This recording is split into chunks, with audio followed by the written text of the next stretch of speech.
నమస్తే welcome to Andhraprabha నేను తేజస్వి సిద్ధాంతాలకు కట్టుబడి పార్టీని నడిపిస్తానని మొదలుపెట్టిన జనసేన ప్రస్థానం ప్రస్తుత ఎన్నికల్లో ఆసక్తికరంగా మారింది. ఎన్నికల కోసం డబ్బులు ఖర్చు పెట్టనని నీతి నిజాయితీలు ఉన్నవారే తనకు ఓటు వేస్తారని ప్రకటించిన జనసేనాని పవన్ కళ్యాణ్ తన ఆలోచన ధోరణిని మార్చుకున్నట్లు తెలుస్తోంది. ఈ ఎన్నికల్లో విజయం సాధించడం కోసం విజయ అవకాశాలు ఉన్నవారికి టికెట్లు కేటాయించాలని అర్ధబలం ఉన్న నాయకులకు టికెట్లు ఇవ్వాలని నిర్ణయం తీసుకున్నారు. ఎన్నికల్లో డబ్బు ఖర్చు చేయకపోతే ఓటర్లు ఓటు వేయరన్న కఠిన నిజాన్ని అర్థం చేసుకున్నారు జనసేన అధినేత పవన్ కళ్యాణ్. టీడీపీతో కలిసి పొత్తులో భాగంగా ఎన్నికలకు వెళుతూ ఈసారి హ్యాట్రిక్ కొట్టాలని దృఢ సంకల్పంతో ఉన్నారు. గత ఎన్నికలకు భిన్నంగా పవన్ కళ్యాణ్ ఈసారి ఆలోచిస్తున్న తీరుపై పార్టీ శ్రేణుల్లో కూడా ఆసక్తికర చర్చ జరుగుతోంది.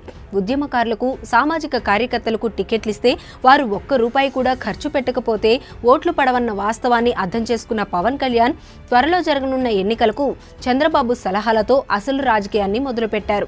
దీంతో పవన్ కళ్యాణ్ టికెట్లు ఎవరికి కేటాయించారు అన్నదానిపై ప్రస్తుతం పార్టీలో కూడా ఆసక్తికరంగా మారింది. తొలిసారిగా విడుదలయ్యే జాబితాలో ఎవరికి స్థానం దక్కుతుందనేది అంచనా వేసే పనిలో పడ్డారు జనసేన నేతలు. ఇప్పటికే పవన్ కళ్యాణ్ అసెంబ్లీ ఎన్నికల్లో పోటీ చేయాలని టికెట్లు ఆశిస్తున్న నేతలు నగదు సిద్ధం చేసుకుని సీటు కోరాలని పార్టీ శ్రేణులకు సంకేతం పంపించినట్లు సమాచారం.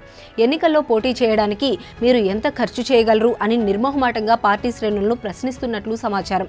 గత 2 ఎన్నికలకు పూర్వమే పార్టీని ప్రారంభించి రాష్ట్రంలో పార్టీ కార్యక్రమాలకు ముందుకు తీసుకెళ్లడానికి సొంత నిధులను ఖర్చు చేస్తున్న పవన్ కళ్యాణ్ ఈసారి పార్టీ నుంచి పోటీ చేసే అభ్యర్థులకు పార్టీ నుంచి ఫండ్ ఇచ్చే పరిస్థితి లేదని ఇప్పటికే అర్థమయ్యేలా చెప్పినట్లు సమాచారం.